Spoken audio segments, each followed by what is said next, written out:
این روز سید جمعه دعای نیک برای دوستانم. الها قامتش را خم نگردان، دو چشمش را پر از شبنم نگردان، نصیبش خنده بر لب بگردان، دلش را جای درد و غم نگردان. خدایا حال او را خوش بگردان، ز عمر نازنینش کم نگردان.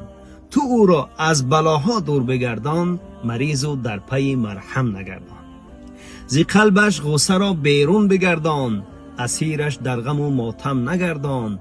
خدایا خالقا شادش بگردان، گرفتارش در این عالم نگردان. در این روز مبارک از الله تمنا میکنم که تو را دوستم در جنت در همسایگی محمد مصطفی صلی الله علیه و سلم قرار دهد.